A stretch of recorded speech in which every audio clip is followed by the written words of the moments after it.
Hey everyone, welcome to another video. So today I'm going to be covering Rework Diana. And so Diana's just come out in this patch 9.24 and I've been spamming the hell out of him, and I think it's a really awesome champion for you guys to pick up and add to your own champion pool. So the way I'm going to start this is diving right into the runes and build path. So I've been experimenting with a few different things. I've been experimenting with Electrocute, Conqueror, etc.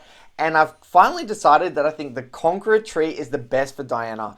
Because now her E's been reworked and you can jump twice very early in the game, you're so sticky, and because the cooldown's been lowered, you're such a sticky champion, and you actually utilize Conqueror so well within her kit. And she's actually less of a burst champion, she's actually more of a sustained, tanky assassin, and that's why I actually recommend you guys build her.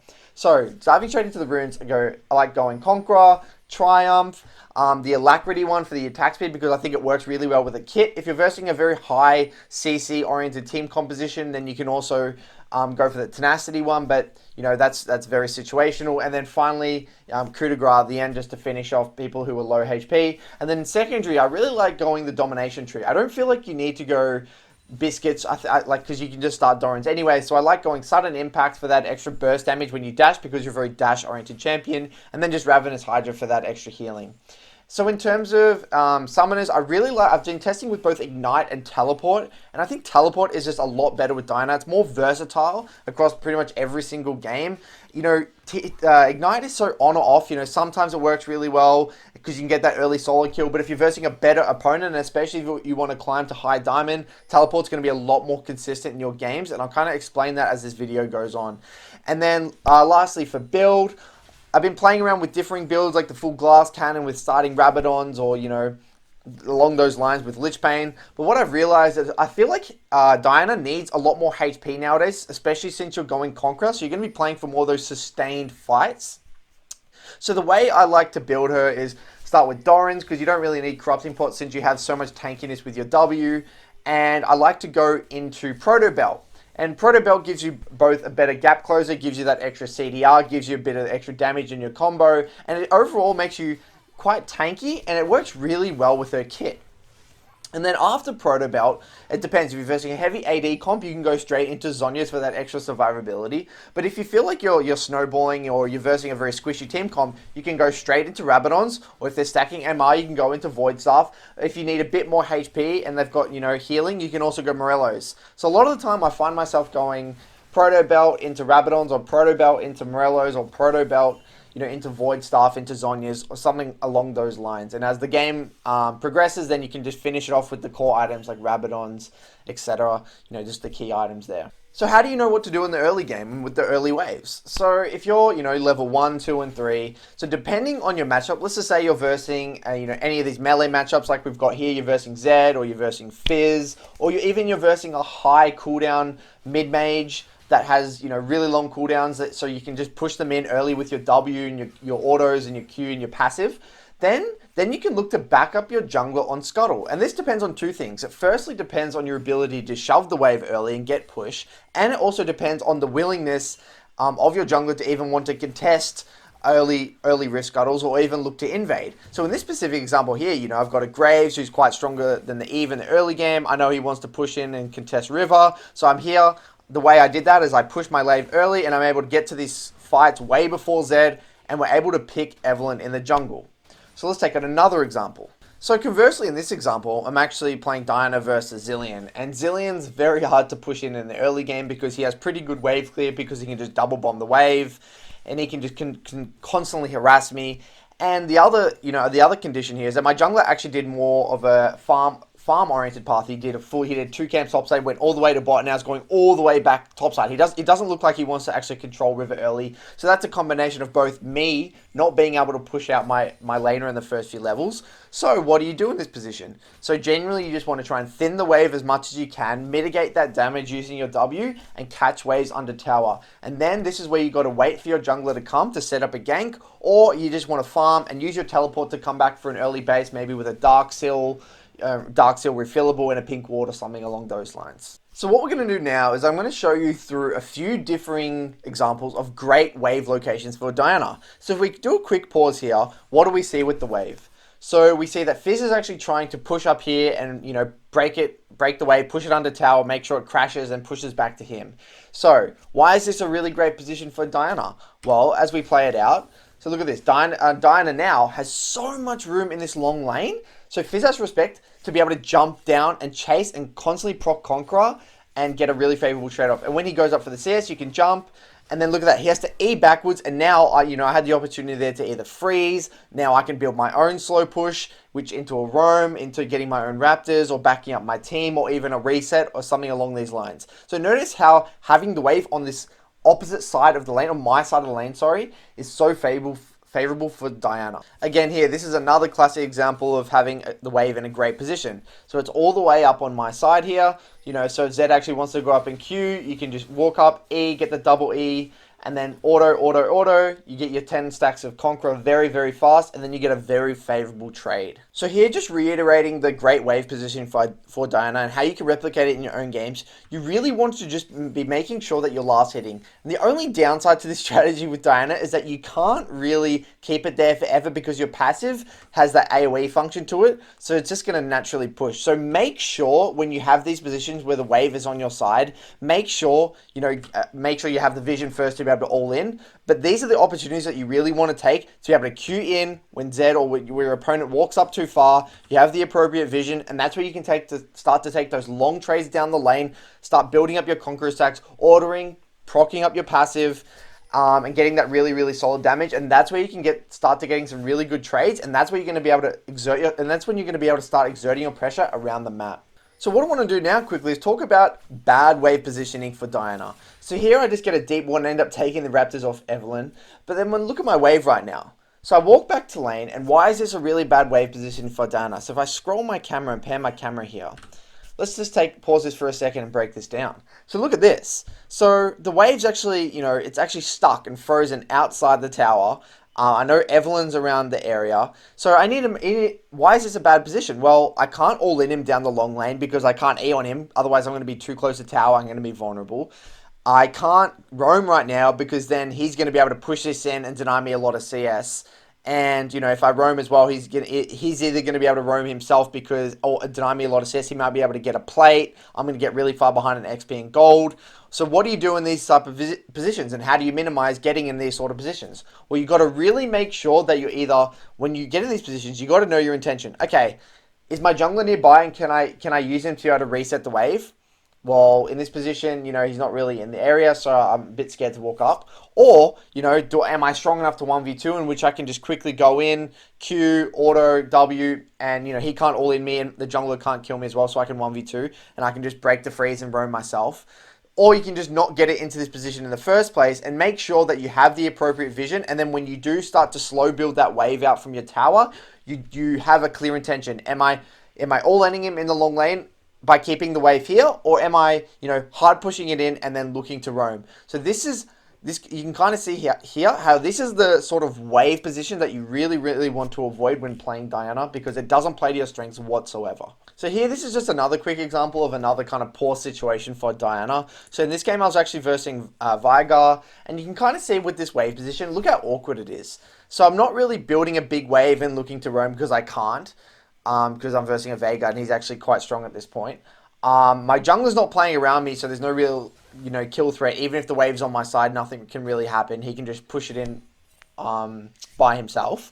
And then also, I have no vision about where their jungler was. So, if I'm just to keep it here on my side, I can't even all in him. So I'm stuck in this really awkward position. And this is why I highly, I kind of stray away from Ignite, and why I really like teleport. Because now, if a fight breaks out on the side, I'm able to teleport. Or, maybe I can just trade HP for the wave, get the wave in, reset, come back with teleport, with tempo, or do something. Or, get the wave in, if Veigar tries to stay or freeze, I can teleport, unfreeze it myself. This is why I actually really like teleport. So this is one of those situations that you don't really want to be in with Diana. And this is, I guess, some of those hard counters to Veigar. And what if you get behind early, this is the situation you get in. You're kind of super reactive. There's not much you can do with the wave. It generally just sits in the middle like this. So ideally, you want to avoid this situation by warding, getting your jungler to play around you, or again, using your teleport or roaming onto sides, making sure, or like pushing and roaming into sides, make sure you're not just sitting in this stalemate where it's just in the middle like this with your opponent, especially versus a mid-mage that outscales you heading into mid to late game. So one of the big strengths of Diana that is not really spoken about is her ability to get Raptor camps. So like Talon, like Nocturne, since you have so much AoE and your mana cooldowns are quite low, and you have quite high damage on jungle camps, and mainly because you have AoE, and because Diana actually has a shield, you can actually do Raptor camps quite effectively. So here in this specific situation, you may ask, how do you know when to do Raptors? How do you know? There's so many things you can do as Diana. How do I know what to do? Do I freeze? Do I push? Do I roam? No, so let me break this down for you. The situations, and in this specific situation here, why did I decide to do Raptors? Well, on Diana, here, I lent topside first, got a ward, and I actually saw their jungler on topside use Scryer's Bloom, so I knew their jungler was topside. And my jungler actually just went for a kill botside and actually killed their AD carry. So my thought process was, well, I can't really go for a kill mid because my jungler's shown botside, and I know it's going to be a 2v1. And I know there's actually on top side, so this is an opportunity for me to actually get a deep ward on bot side or go for Raptor camp. And I know this because I can't roam bot because we've already killed the AD. I can't go for a kill in mid. I can't freeze because the wave wasn't in a freezable position. And I couldn't roam top before because I got spotted out by Scryer's Bloom. So this was the perfect opportunity in between waves. My wave hasn't crashed yet as it's coming out of base. To get Raptor camp, and a really good sign for you guys, if you may ask, how do I know if I have enough time? Use the guideline of the minions coming out of your base here. You can see it's halfway here. I know I'm going to be able to get this camp.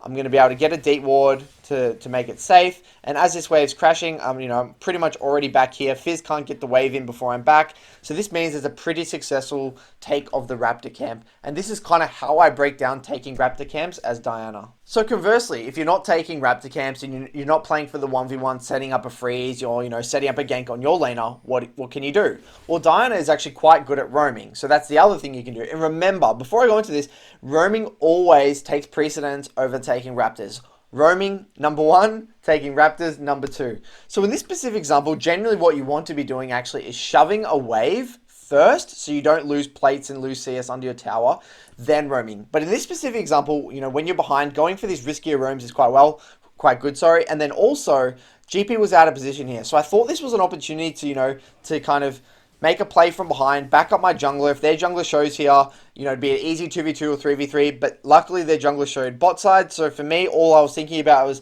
okay, I'm going to try and help clean up this fight. And again, even if he kills him, I can easily go back to mid. But again, how do you figure out, how do I know how to go for a roam? Again, let's break it down here. I don't want to go for Raptors. My first instinct is always to help my side laners. Secondly, my wave position, it's not optimal. But again, next, he was overextended into river. I had the inside track and I was leaning onto the side of my jungler. And that's the number one tip here. If you don't know where to lean and you don't know which side to roam on, always roam to the side where your jungler is. It's going to be pretty much impossible for me to roam bot side here if my jungler's on top side, right? Because then I'm always going to be at a man disadvantage. My jungler's not going to be able to back me up. We have no control into the river and no man backup. So it's always going to be a pretty rough time. So, instinct number one, make sure you're constantly leaning to the side of your jungler. I saw my jungler top side here going for a kill. So I'm able to roam up here. Flash E, bang, get a kill. And again, this is a really nice play, especially when you're behind, you're versing these tricky mid lane mages like Veigar, or maybe your jungler got behind early and you kind of have to make up these creative plays. This is kind of how I recommend doing it. So for mid game on Diana, generally what you want to be doing is playing the side lane. So a quick tip here, before I kind of get into the meat of the mid game, a quick tip is because Diana is so good at catching waves, he's really good at catching waves, but he's also really good at doing jungle camps, like before when I mentioned with the Raptor camp. A really good way to kind of get ahead of your counterpart or get ahead of anyone in the game really is while you're in the side lane, duck out of vision here and quickly do your Krugs. So this is good for two reasons. Obviously, it's good, gold efficient for your whole team because Krugs spawn way more often than they do, 30 seconds more often than they did before. But again, not many mid laners can do Krugs quite efficiently. And once it gets into the mid lane portion of the game, you're generally going to be in the side TPing to fights anyway. You don't want to be just be mindlessly grouping. That's the strength of Diana, because you can shove the waves so fast in the side lane. You can spend so much time getting these jungle camps anyway, and this is going to get you really, really far ahead in the mid game. So for Diana in mid game, you generally want to be sitting in the side lane. And so the strength of Diana in the side lane, like I was saying before, her ability to shove waves, like you can see here, is so fast. And because not many people want to match her in the side lane, because, you know, you take Conqueror. And actually, before we go into this, look at this. I'm actually versus Zed this game. He didn't take TP, and this is the strength of taking TP on Diana on the side. You get towers so fast because, you know, the attack speed as well on your passive, and then also you take Legend Alacrity. And then also you clear waves really fast. And because you're taking TP, you can constantly assess whether or not you need to TP to these fights or not. And because Zed doesn't want to match you on the side because you're going to get... he can't contest you because you can chase him down in the long lane with Conqueror. And B, he doesn't take teleport. And a lot of mid laners don't take teleport. This is going to give you a huge advantage. And this is kind of really how you push your lead in the mid game. You know, in the meantime, you know, if you feel like you need to TP, you can just teleport early for control. You can teleport late for the flank. And then also, why this is really strong for Diana is that it gives you a form of engage that is not just front on. You want to be coming to the fight from the side or from a flank or from sort of obtuse angle. So you're not just going to come straight in from the front. And this specific example, I come in late for a bit of a cleanup. Nautilus ults me, but I'm able to go in here and actually, you know, one-shot the Kai'Sa, and it ends up being a really decent fight for our team. And so, again, here, the fundamentals of what I want you guys to be thinking about in mid-game is, okay, go back here. You should already be thinking when you're in the side lane here, okay, do I need a TP? When do I need a TP? Where am I going to TP? You know, I have to take into account the TP cooldown itself. You know, how long is it going to take me to TP to the fight? And if they don't, let's just say they back up here, you know, I'm quite safe. I can just back up. Or if, you know, they're just dicking around mid, not really doing anything, I can just take towers. And this is both getting my team really far ahead because I'm getting towers.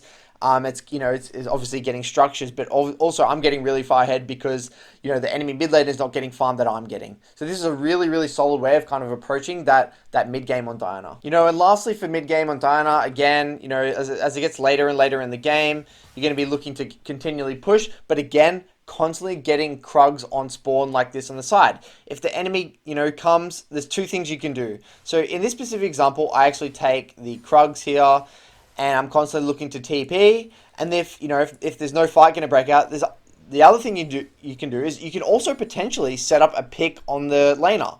So because Diana is so good in the side lane and she, you know, can set up picks on the side, if you just get these Krugs, you'll get getting ahead. But again, if this person doesn't respect and just, you know, walks up and tries to get the next wave mindlessly. In this case here, Rumble actually does the smart thing and walks up through the jungle. But if Rumble to walk up here and get this next wave, again, this is a really creative way to create picks in the side lane as Diana. I can just walk out, dash out of this bush, QE, and again, chase Rumble down the lane and get a really solid kill. So again, you're killing two birds with one stone here. You're already getting ahead because of the Krugs, and again, you're creating pressure for your team by pushing all the way deep here and utilizing your kit. And again, you're potentially creating picks in the side, and especially in lower elos, this is how you're going to be able to get even more head and as it gets from mid to late game. So for the last portion of this video, I'm going to give you 3 tips all in late game Diana from me and my own experiences playing, you know, a lot of Diana recently that I found really, really helpful for leveling up your game and actually, you know, coming out clutch in those late game team fights.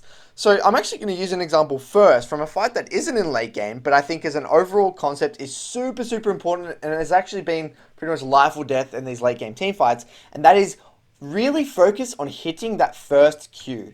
So here, I was actually going to, a skirmish breaking out, and after I missed this Q, I was like, oh no. If you miss this first Q, it just completely changes how the fight actually gets panned out. So right here, I have to use my proto belt, and then I actually have to E in like that, and now I don't have my second dash. And if I were to you know, take my time, walk up, use my Q, hit my Q, and then dash, I can get a double dash here, I'd be able to hit my ult. Everything would just be so much easier. So, and I've found this in so many of my games that if you rush and miss that first Q, it's gonna be, your life's gonna be a bit of a living hell. So let's go jump on to the next few tips. So in this example here, it's getting into way late game. You know, it's 27, 28 minutes in the game. It's very, very close. You know, one team fight's going to make the difference. So again, here, what I want you to look at is as Diana, because your engage is so insane, and you have the double dash, you have the long range dash or whatever, it's very, very important that as soon as you see the enemy split, that's when it's go time. So in this specific example, we're posturing around here because a dragon's going to spawn soon. They show here, they take a chunk, but then I actually see the Zed mid, Kai'Sa walk one way, and these two split off on their own. And I'm like, okay, bang, I'm flashing in, I get a double ult off here, and this actually leads into a quick double kill assassination on the backline, and now I can just regroup and finish off the rest of the team here.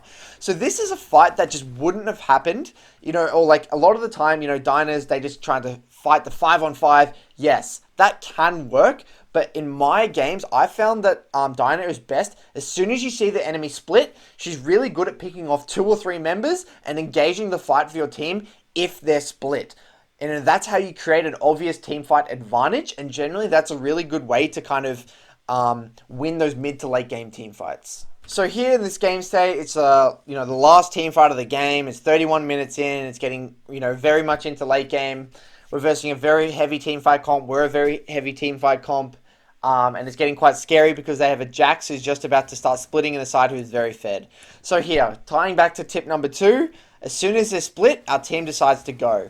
So for this tip, what I want you to, the main thing I want to reiterate is the importance of getting multiple people in your ultimate, because your damage is increased. It feels like it's increased so much. I don't know the exact numbers, but from my experience, the difference between having one person in these late game team fights or 2 people or at least 3 in your ultimate is completely different. So as this fight breaks out, I see they're split, so I'm trying to reposition onto the backline. Bang, 2 people, 1 shot.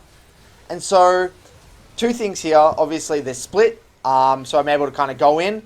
Second thing, I don't go in the front line there. Let's actually replay one more time. I always try and as Diana, because you're not really good at shredding tanks or the front line. You generally want to try and reposition myself. Here, I reposition around the side here. Bang, Q ult or QE ult, and get 2 people in my ultimate for the extra damage. So I'm also getting the backline, and I'm getting my ultimate on the 2 squishy members on the back. And this is ideally how you want to be playing Diana in these late game team fights. Either coming in from the side or maneuvering around the front line using some form of stealth or whatever it is, or lack of vision on the enemy team, so on and so forth, to get onto the backline. And you can kind of see here as well, if it wasn't Camille engaging, it's going to be me flash engaging here, purely because I see Jax in the split here.